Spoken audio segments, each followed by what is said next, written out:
हेच उत्तर मला वाटतं आता 17 मिनिटापेक्षा जास्त कालावधी झालेला आहे। शेवटचा प्रश्न हेमंत पाटील विचारतील आता।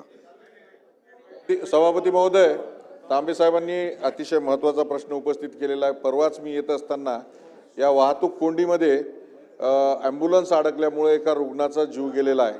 माझा मंत्री महोदयांना प्रश्न आहे की आत्तापर्यंत या वाहतूक कोंडीमुळे किती लोकांचे जीव या रस्त्यावर गेलेले आहेत। आपण सांगितलं की 32 किलोमीटरचा हा रस्ता आहे आणि समृद्धी महामार्ग जवळपास 700 किलोमीटरचा आहे। 4 वर्षात 700 किलोमीटर पूर्ण रस्ता झाला आणि 32 किलोमीटर होत नाहीये। याच्या पाठीमागे एका राजकीय पक्षाशी संबंधित माजी खासदाराची कंपनी या रस्त्याचं काम करत आहे। नाव तुम्ही घ्या। माझा एक प्रश्न या संबंधित की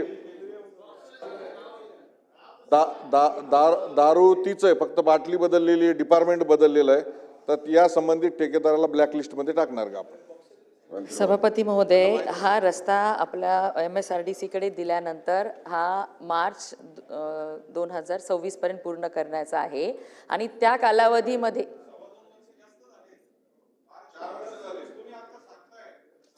पण जेव्हापासनं MSRDC मध्ये हँडओव्हर झालाय तेव्हापासनं सांगते। आणि जर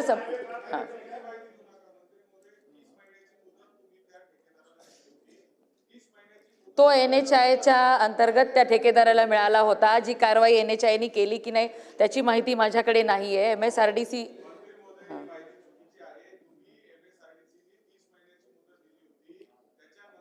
2 वर्ष अधिकचे झालेले आहेत। आता तुम्ही या ठेकेदारांवर नवयुगा नावाच्या आणि STEC नावाच्या ठेकेदारावर तुम्ही काही कारवाई करणार का? स्पेसिफिक प्रश्न आहे। 7 ते 8 महिने मे मध्ये पण पाऊस झाला अध्यक्ष महोदय आणि नोव्हेंबर पर्यंत हा पाऊस होता। त्यामुळे 7-8 महिने पावसामुळे आणि 2-2.5 लाख डेली त्या ठिकाणी वाहतूक होत राहते गाड्यांची, त्यामुळे ह्या रस्त्याला विलंब होतोय। ठेकेदारावर कारवाई करणार का हा प्रश्न आहे त्यांचा स्पेसिफिक। जर मार्च 2026 पर्यंत संबंधित कॉन्ट्रॅक्टरनी हा काम नाही केलं तर त्याच्यावर कारवाई करू। आणि ॲम्ब्युलन्सच्या बाबतीमध्ये सुद्धा ट्रॅफिक पोलीस आणि वॉर्डन ह्यांची मदत घेऊन आपण ॲम्ब्युलन्सला रस्ता क्लिअर करून देत असतो। जरी अशी घटना कुठे घडलेली आहे त्याची माहिती घेऊन संबंधितांवर कारवाई करू। खोडके हां महोदय, समृद्धी महामार्ग अमरावती जिल्ह्यामध्ये नांदगाव खंडेश्वर पासून अमरावतीला यायला तो प्रश्न आता 20 मिनिटं झाला डेव्हलप। आता तुम्ही डायरेक्ट अमरावतीकडे गेले।